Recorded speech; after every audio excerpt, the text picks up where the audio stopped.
Hello and welcome to Autistic Radio. Thank you to the kindness of our sponsors, coldpack.co.uk. You can support us by using their website to buy your cryotherapy needs, either as a practitioner or a home user. But here we are. Harry's in the studio. Take it away.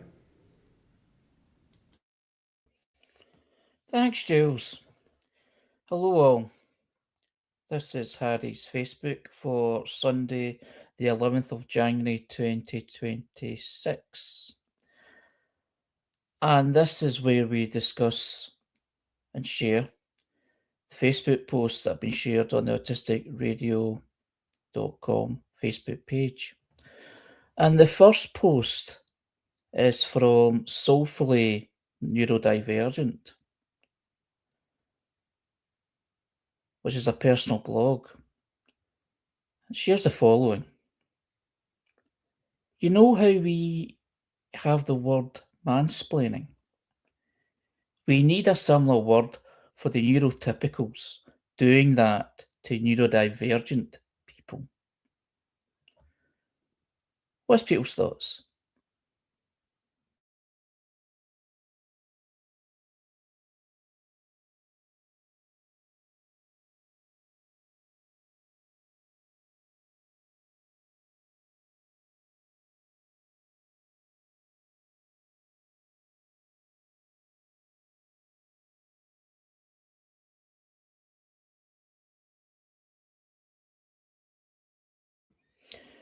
The reason that I shared this is we know about the word mansplaining, about the patronising terminology, the patronising attitude the mansplaining does. And from what I'm taking from this post is the patronising or downright brutal attitude for how some neurotypical people refer to neurodivergent people, including people with autism.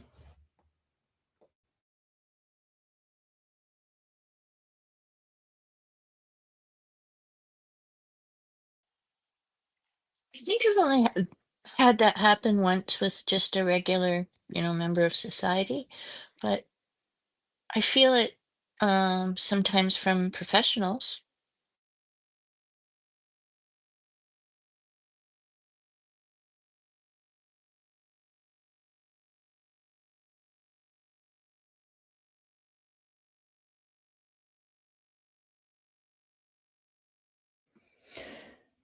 Yeah, I think I've heard some people actually say that. Not in that sort of way, the mansplaining sort of template, for want of a better term.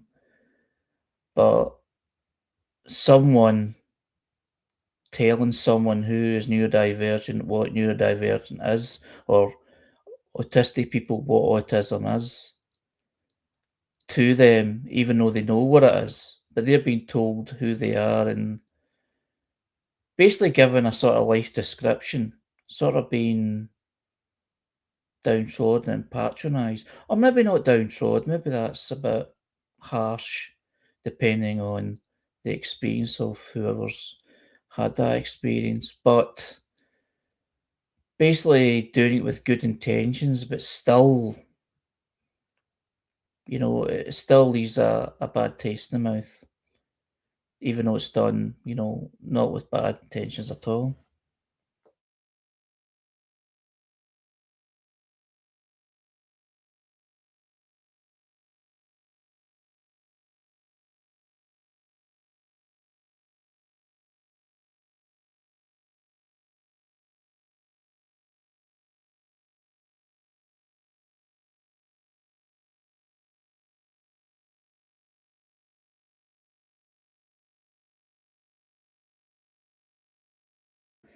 The next post is from Own Time and Space,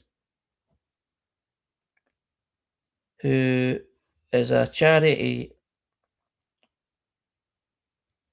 The next post is from Own Time and Space, which is a page on children and parenting.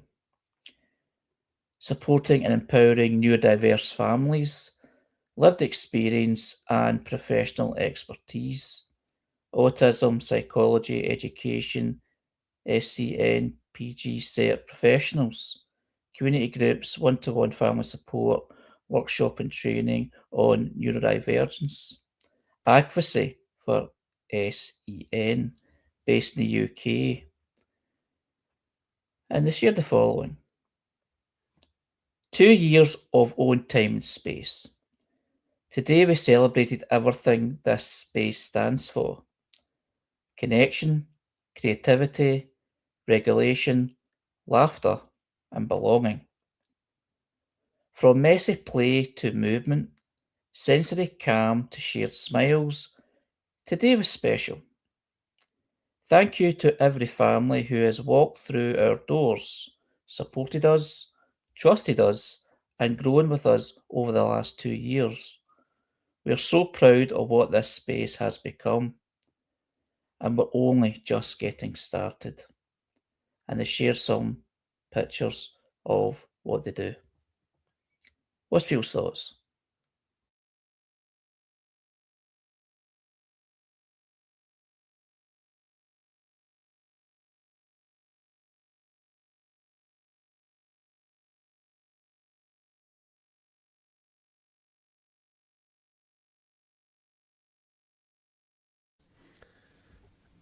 There's no patronising language in this. It's lovely to see that a group has put together a space where some autistic kids can express themselves, play with the things and be out there. And then when they've posted about it, they haven't talked down to them. They've just simply said what it is and how it works and that it's been successful, and it's just very respectful. I like that.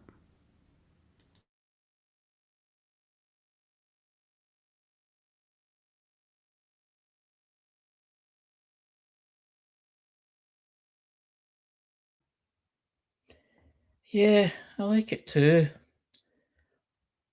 What I like about it, apart from what you said, Jules, which I totally agree with, the lack of patronising language, which is always welcome, is knowing that there's somewhere like this. And it's a fairly simple concept in a way. A safe space. Not medicalised, it doesn't seem. A safe space for autistic children, the families. And what I also like is it's a milestone celebration. 2 years since it started. 2 years since they began the journey of what they want to do. And the celebration of what they've done so far, and also saying that it's only the beginning.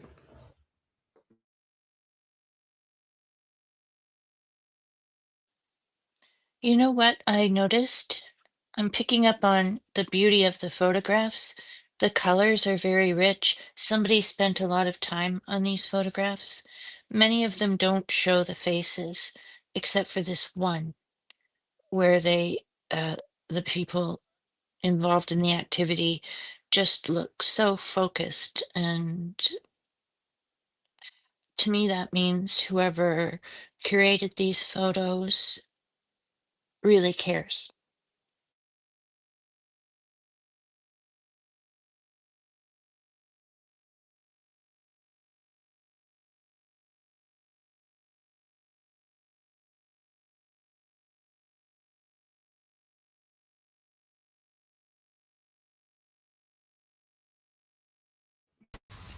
Yeah, it's such a soothing colour, that purple.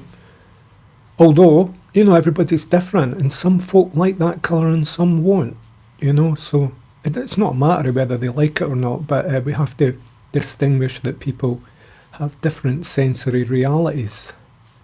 So getting in touch with a sensory reality is the vibe I'm getting from this.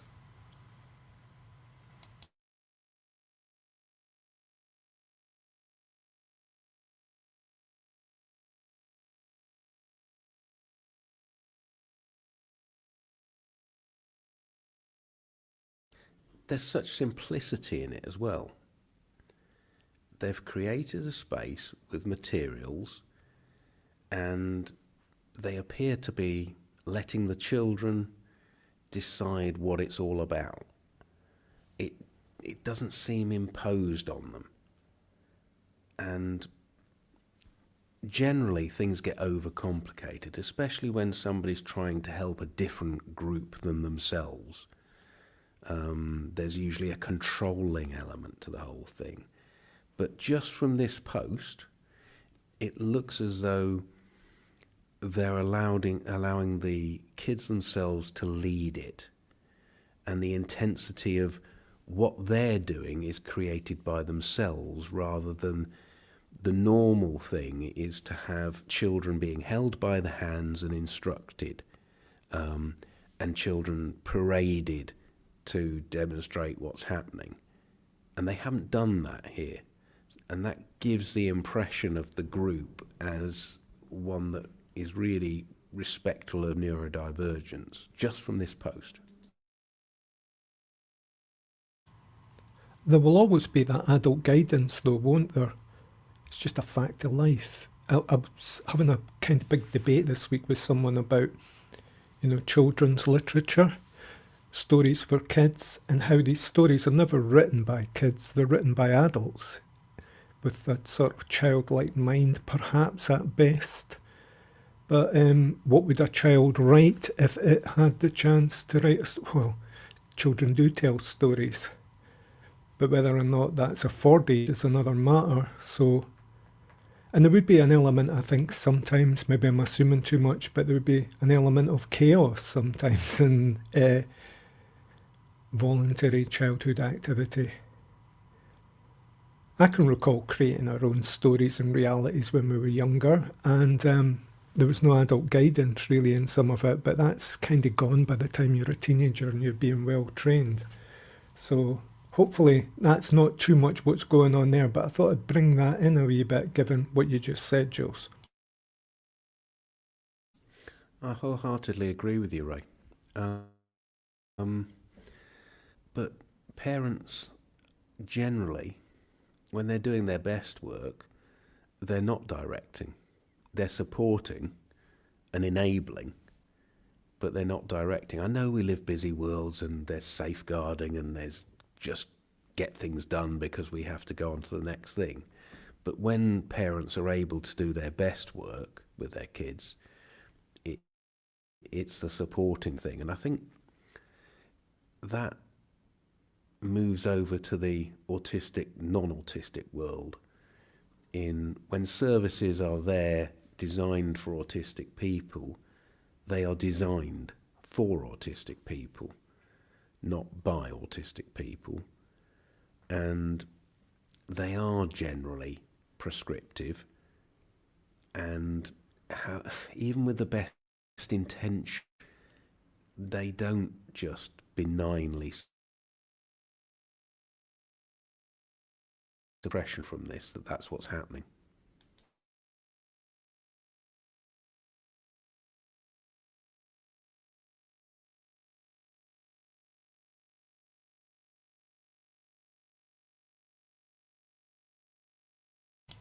Just a final thing, I'd say that the title or name of the group is fantastic given what we've just spoken about, Own Time and Space.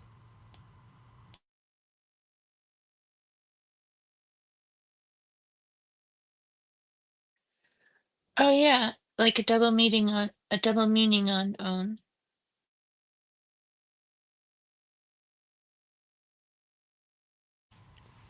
Sorry, I don't know if you're still there, but I thought about that after I said what I said. I was just thinking your own time and space, was what hit me first. But yeah, the double meaning is there.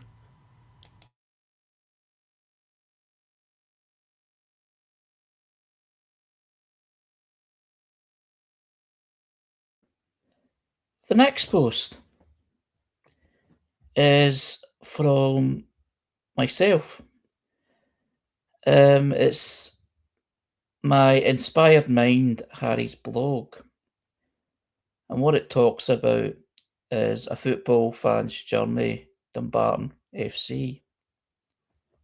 And it says the following: the picture shared shows me unhappy. And this is only natural, as it is after watching my favourite club, Dumbarton FC, lose to Stirling Albion that day. However, the day was the 27th of December, and it marked a year since I became a season ticket holder of the club. I was never interested in Scotland's obsession of association football as a child, and was even ridiculed for this because all the boys liked football, and I didn't. It just wasn't for me at the time. However, as time progressed into adulthood, I slowly developed an interest through my initial following of the Scotland national football team. Dumbarton were the local football league team to where I lived. So from around 1999, I started to follow their results, hoping for an emotional response for the win, lose or draw. It took time, but the result outcomes began to matter in what mood it created. Things slowly progressed, and not being a fan of crowds, it took time to attend my first game. Eventually, I went down to get the experience, and it grew on me. This eventually grew to occasional visits over the years, and every result mattered. For years I pondered and was asked, why don't I become a season ticket holder? I was never sure of such a commitment, not because of results, the style of football, or location. It was a question of if I could sit in a crowd of people on a regular basis, which would be approximately every 2 weeks, considering league games from August to May. The perfect, not perfect opportunity came along in December 2024, during which Dumbarton FC were going through an uncertain future and in need of funds. A half-season ticket purchase was advertised. I felt, considering the position, this was the best time to give it a go. Despite the uncertainty at the time, I felt it was one of the best decisions I ever made. The same seat, the regular routine.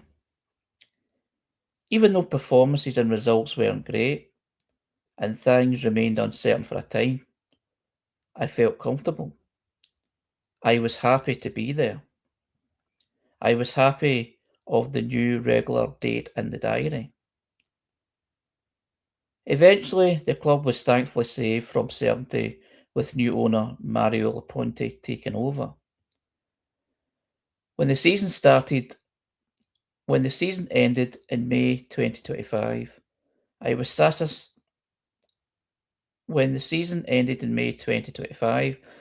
satisfied enough to progress to a full season ticket for the season ahead. Time then flies, and a year has passed, and the glum on my face is not lack of enjoyment or regretting my decision. It was just a natural response to results not being what I wanted. This is what football is about: win, lose or draw, and feeling part of something special. Harry, what's your thoughts? Wow, I really like this. It explains to me some things that I hadn't considered. And it also, in what you're explaining about the regularity, but also the change, you changed over a period of time when other people think we can't change, but you did it on your own terms and you did it gradually. You know, the plasticity of the brain is also the plasticity of us as people, how we can change ourselves, as long as it's us moulding ourselves rather than from the outside. And then you found your own way of making that comfortable routine and involving yourself in it. I think it's a really good way of explaining to a lot of people how autism is not this blanket concept. It is a movable, changeable thing. We are human beings with brains. We're not just a fixed idea ourselves, even if we're interested in a routine and a fixed thing sometimes that makes us feel comfortable.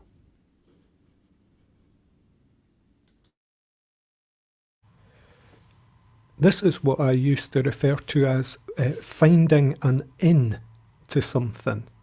It's like making something that seems uninteresting and not part of your world somehow interesting to you, to find the connection. And that's why I think it's a lot more than sport in what Harry's written here. You know, it can apply to a lot of different social scenarios, but also to personal relationship scenarios. We will often say, I'm not this, I'm not that, I don't do this. And yet, maybe 10 years later, you're doing it, and you maybe not even know why you've ended up doing what you didn't do before. But somehow you made it of interest to you. You found a connection to it. And nobody should do anything prescribed. Nobody should feel pressure or influence to do anything.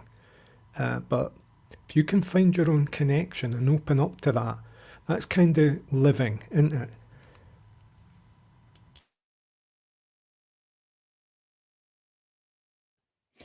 Yes.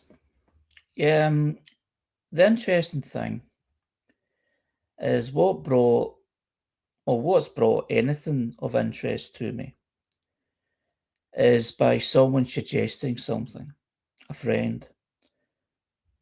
I don't know about others, but in my experience, each friend that I've had has given an opportunity to discover something new. When I was younger, when I was a child, nobody who was a friend of mine was that interested in football. So there wasn't that sort of kind of encouragement to, not to be forced to like it, but someone to actually sit and explain about it, or even go through a journey with someone to liking it. But I've had friends who have, excuse me, have introduced me to a new band, new TV program, these sort of things. And that's where the football came along, is it was introduced and it was something slow. And I was thinking, when I was introduced to the sport, I'm thinking, well, the way in was the national team of football because it's your country they're representing. It's like if they win or lose, it matters a lot. And then it just became a journey of what's the local football team, something that mattered. So if there's a connection there, an enjoyment there, and that's how the journey went.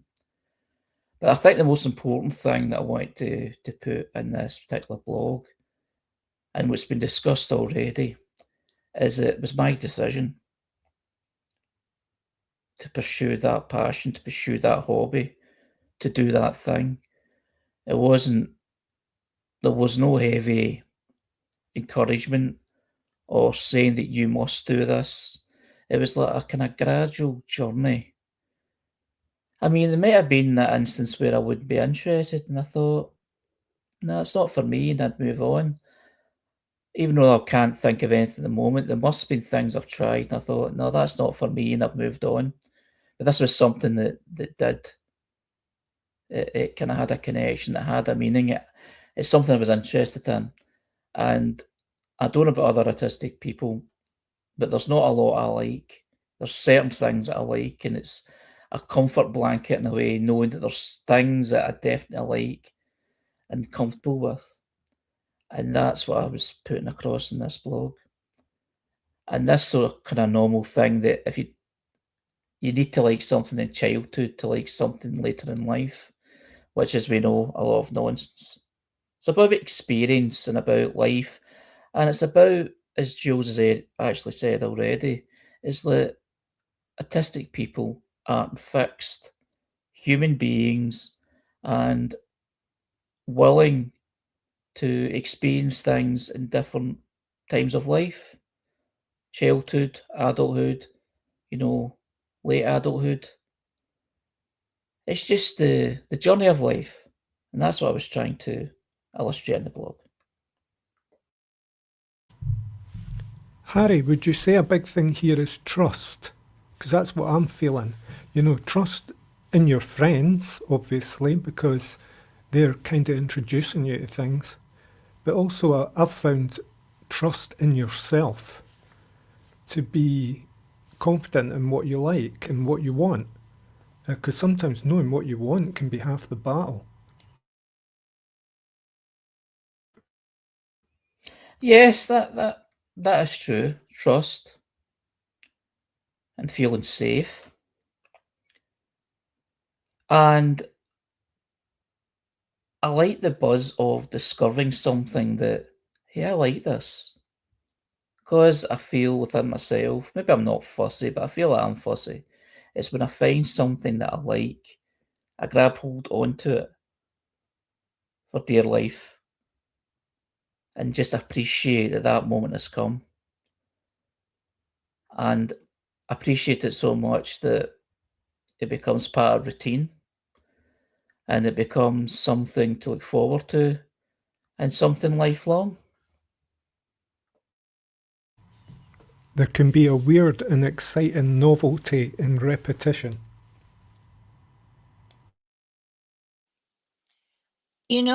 That was so beautifully written, Robbie.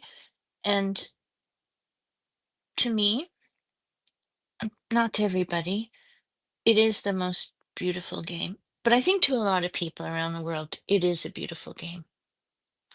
And my friend, who's also autistic, and I, last night, we joined Canada Red.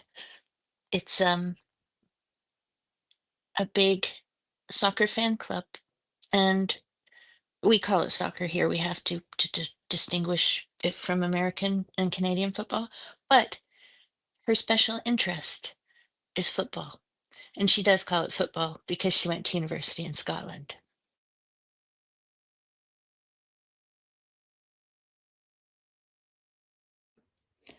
In the text, Robbie's talked about he was never interested in football and he found socialising through music, through the same predictability and the control of what I play. I choose songs I play. And also, I need to take part rather than just watch. I would do archery, but have no interest in following other archers or being competitive. So sometimes when it comes to a hobby, even in sport, it's not just about watching something in a competitive sense, but doing something, not in a competitive sense, but doing something you enjoy, a hobby that you enjoy.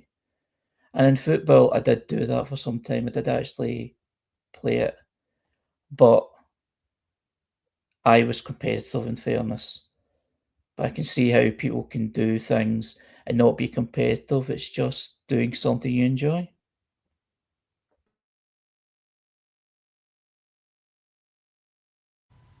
We do like to solve a puzzle.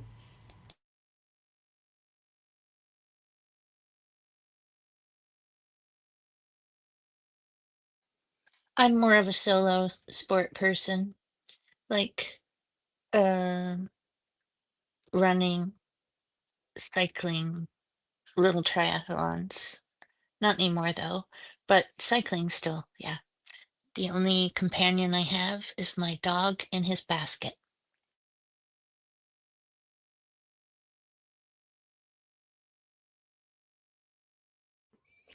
Rob also shared something that I'm familiar with. I was forced to play football in school, and I was one of the children the teens were forced to have. And I can recall that in school in a few sports. And looking back at school, for football especially, humiliation of being the last to be picked or not being picked, as Robbie's just shared. But for some reason, particularly in football, if you were the first to be picked, or if you were good at it, it was a status symbol. It's like if you were good at sport, it was like this. You were this great. It kind of your name was highlighted. It was like you were not above others. Well, suppose you were in a way. Like you were. It's like this sort of status symbol saying if you were good at something, or if someone thought or said you were good at something, i.e., like an authority, like a school. It's like you were treated better than you would be if you weren't able to do it, or, God forbid, you weren't interested in doing it. I suppose a lot of school was, as Robbie says, compliance, and you did a lot of things you didn't want to do. And maybe that was why I wasn't that interested in sport at all as a child, because it was something that it was something you were told you must do as part of being taught, part of education. It was like with anything, it's like you enjoy something because you choose to do it rather than being told you must do it. Yeah, that traumatic introduction to any formal experience, especially at school. You reminded me of the people I used to know when I was young who found some reason to avoid PE. They would usually get a sort of medical letter or something. And really, it was because they just didn't like the exposure. They just didn't like the whole situation of being forced into certain things. And what you were saying there about, that scene, which you see often in movies and plays and things and stories about the last to be picked. Yeah, all that. This makes me think of something I've been looking at recently, this idea of like how the world is kind of mythic, it kind of, people fall into roles. The environment almost forces it upon you. And if you're in a strict environment like schooling, a system, then you can't escape, can you? And you're given the shit role, the bad role, not the role you would possibly choose from your heart, which is the mythic, I think, which is like your place in the world, beyond systems. So I'm getting a bit deep there, but it's a reflection on what you've written here, Harry. Thank you.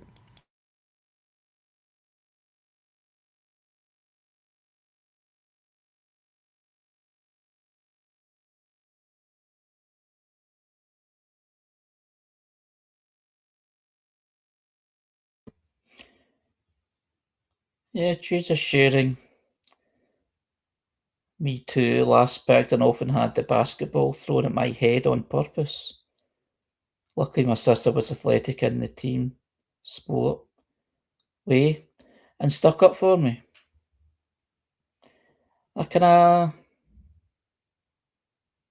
had a football kind of kicked at me deliberately because I wasn't that good. So I can relate to that, what you were saying, Teresa.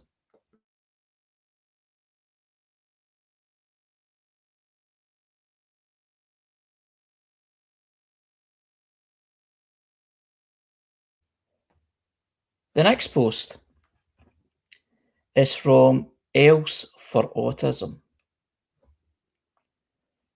which is a non-profit organisation in the United States, transforming lives. Else for Autism, the Else Centre of Excellence, Ernie Els, Game On Autism, sports, you can employ, big easy, Cafe by Ernie Els. And they shared the following. Our clients in the Adult Day Training ADT program are finding their rhythm through music therapy. From singing to playing instruments, each session is filled with creativity, connection, and confidence. The benefits of music therapy for individuals with autism are powerful. The benefits of music therapy for individuals with autism are powerful. Here are just a few. It supports communication and self-expression, reduces stress and helps regulate emotions, encourages social interaction and connection, improves focus, attention, and memory, and builds confidence and emotional awareness. And it shared some pictures of the program, and it also has a link to the program itself. What's people's thoughts?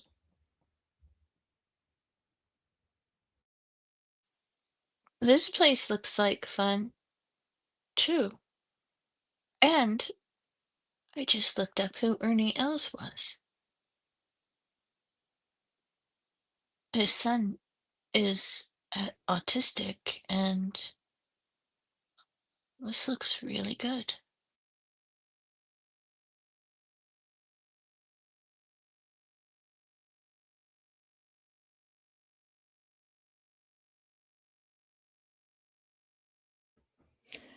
From the text, the word clients isn't received very well. And anytime I see something saying clients, it always kind of makes me kind of not be keen. But then again, clients has been used in my experience instead of patient, which in the language world is supposed to be more positive, more inclusive, and less patronising. But it can still sound patronising depending on who's reading it and how it's described.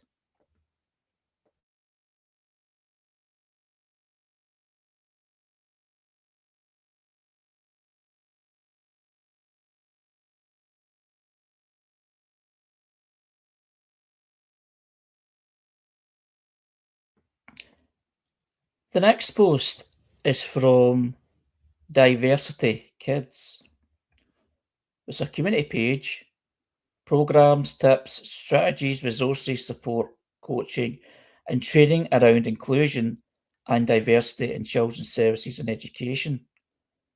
A one-stop shop for all your cultural and bilingual inclusion support needs, based in Australia.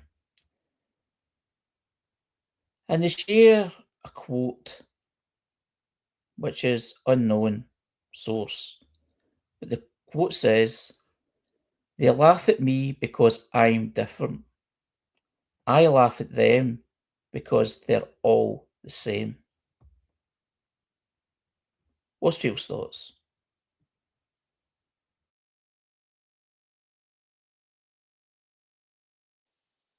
I remember the first time I really thought about that.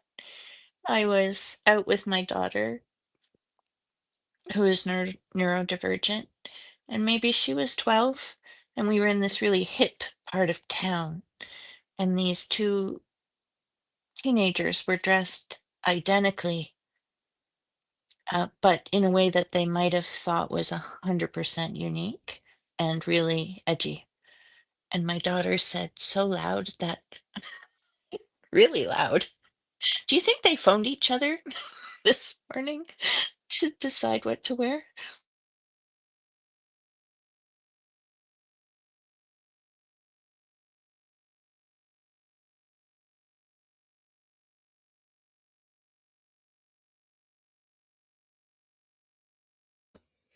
What I found interesting about the quote, it's goodbye childhood again, I suppose. It's like you were laughed at or criticised because you were different and not within the so-called norm. But this quote turns it on its head by saying, well, I'm different, but everybody else, to me, is all the same. So if you turn on its head like that, it makes you, well, it's made me feel a little bit better. Well, I'm different. I'm unique. I'm me. But everybody else, by the way people are criticising me for who I am, are all the same. So all these people all blend into one. There's no uniqueness. There's no personality. It's just like the average person they talk about all rolled into one. So it's one way of reminding yourself that being different isn't a bad thing. Everybody else is unique. They just don't accept it.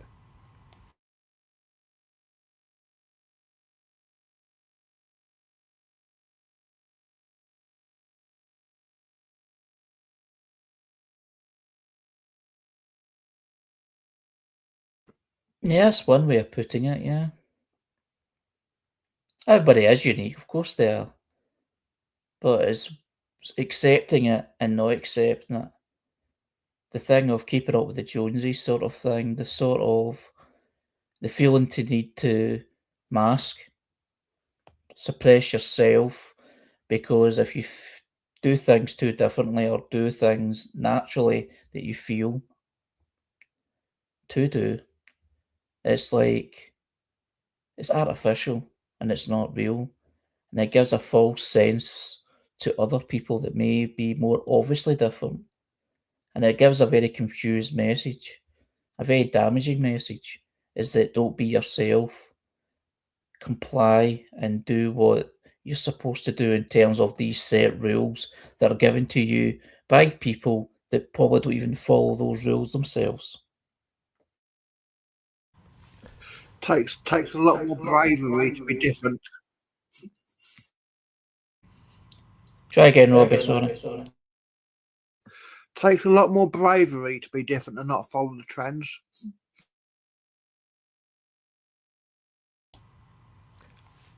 Because others laugh at you, I don't think that justifies laughing at other people.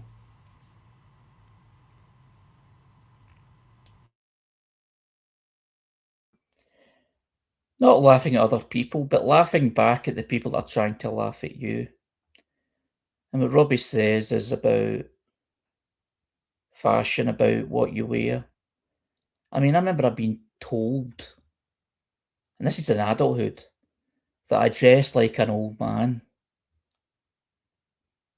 I don't wear clothes that I should be wearing like I was in my 20s at the time. And it wasn't someone telling me what to do, it was basically a sort of criticism. And it's like, what? I dress like an old man. What does an old man dress like? You know what I mean? It's just like these stereotypes that you're supposed to dress in a certain way at a certain age, doing certain things. And, just Robbie saying that and then putting it in the text is just, it just threw up a few, memories of how ridiculous, society can be. Did you not call them cheeky bastards, Harry? No doubt I did.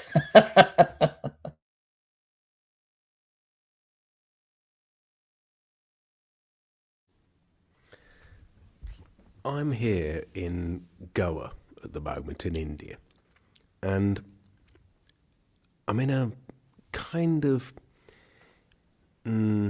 alternative resort, not exactly the 5-star luxury place. It's the kind of place where people are hanging out for a long time, perhaps even doing a bit of work while they're away. Mostly youngish people, but yeah, people in different ages, perhaps even people who live here now. And I wear a linen suit in red and a hat in the same way that I wear suits and jackets back home. I have not changed my home clothing particularly except to suit the weather. White trousers instead of dark trousers. And I am surrounded by people who have come here to be incredibly individual, who have the same tattoos, the same piercings, the same alternative hairstyles, the same alternative clothing, and they have all adopted very similar lifestyles. You can stand by the street with the cows and watch Royal Enfield motorcycle after Royal Enfield motorcycle go past with the same thing. The guy on the front, the girl on the back, they look identical to all the other couples on these bikes. And it's just so tragic that these people are conforming in their unconformity.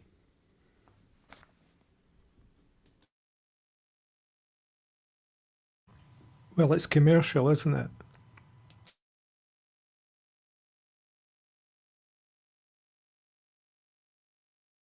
My grandfather used to say it made it very difficult to pick up my, to pick up a kid from high school because you'd never be able to tell which one was yours.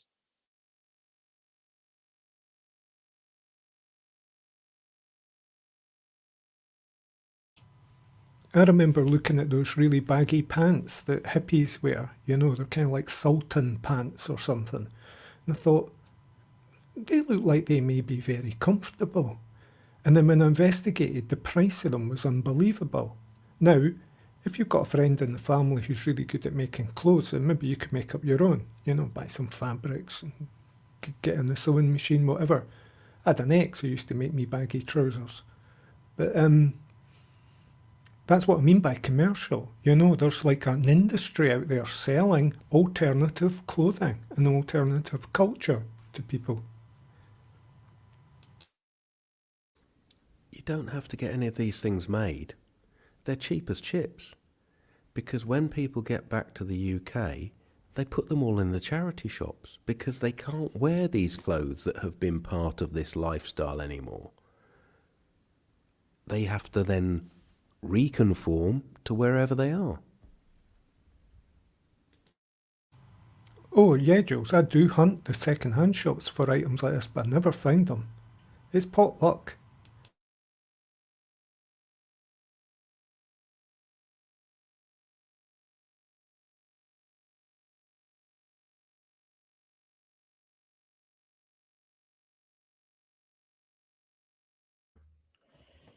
The next post is from Panda. Charity organisation. Panda stands for Promoting Autism Neurodiversity Awareness. And they're based in the UK.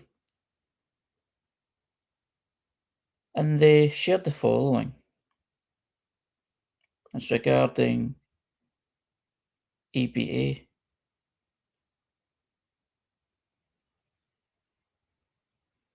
Musing of an autist, autism, EBA, and latest research on outcomes. Another autistic aha moment.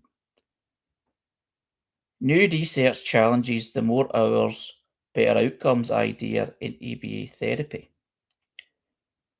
A large real-world study looked at data from 725 autistic children receiving community-based EBA. It tested the long-assumed belief that more hours of EBA per week automatically led to better progress. The results were mixed and pretty revealing.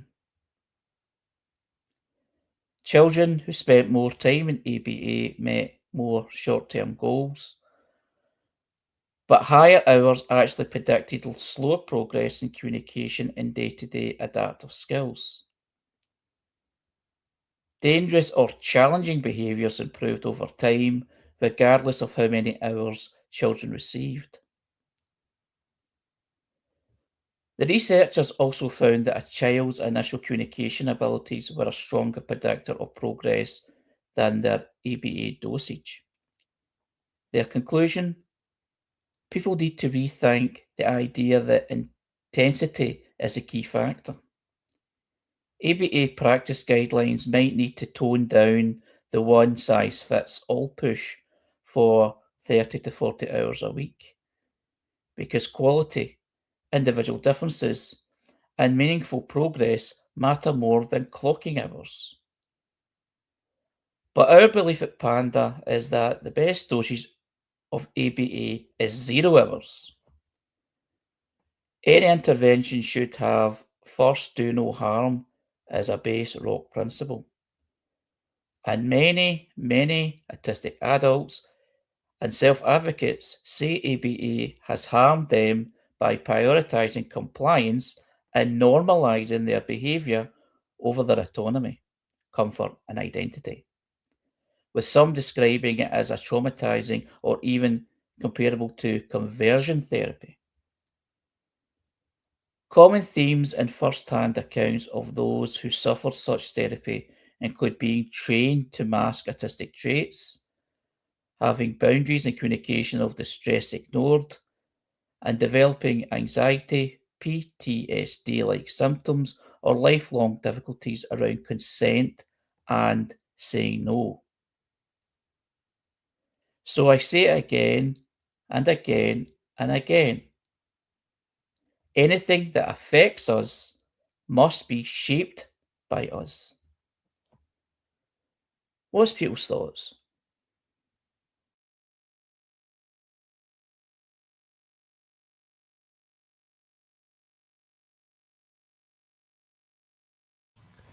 Sorry, I kind of switched off.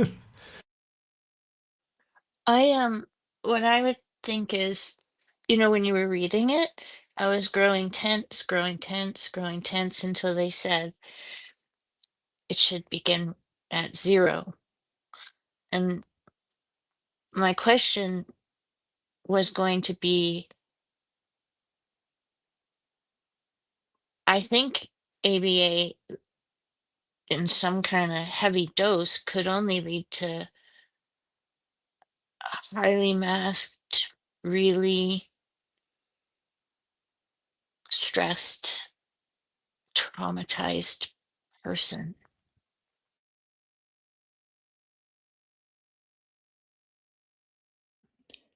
Autistic Radio has spoken with people that are involved in ABA, the people that know the ABA people themselves. And it's always been our position to be as fair as possible to listen from their side as well as autistic people's side, of course, on people that have been affected by this. Anytime I see anything of behavioural therapy, though, always seems to be like they're trying to shape you rather than help you. And that's from the examples that you're given by people generally that are against it, which is fair enough. They're not going to promote it in any language at all if they're against it. So it's always good to keep an open mind on these things, but people have been affected and people have anxiety because of how it was done. But maybe it's not what it is itself, it's how it's been done by certain therapists and certain people and in certain cultures. Because it's been discussed that ABA in the UK is not as brutal, for want of a better word, in terms of what it is and what it does in comparison to what it may be or what it is like in the United States. I think we have a difficulty here between the conflation of ABA, applied behavioural analysis, and behaviourism, the science of studying human behaviour. I don't think anyone in the autistic community believes that training the autism out of them is a good thing. And I don't think these enforced regimes that are comprised within ABA can ever be anything other than harmful. And around the world, the increase in these old-fashioned, outdated techniques doesn't stop. ABA is more and more practiced around the world, especially here in India where I am at the moment. And it's practiced like this because parents want their children normalized. And people can sell them through insurance companies therapies that give the appearance of normalizing their children short term and with a residue of trauma. The reason we speak to people who come from behaviourist grounds is to have a conversation and a communication and an influence, because standing outside their offices with placards makes no difference. What Panda is doing with the research is incredibly important, and it's a different part of the whole picture. We feel here that part of the picture is to discuss with individuals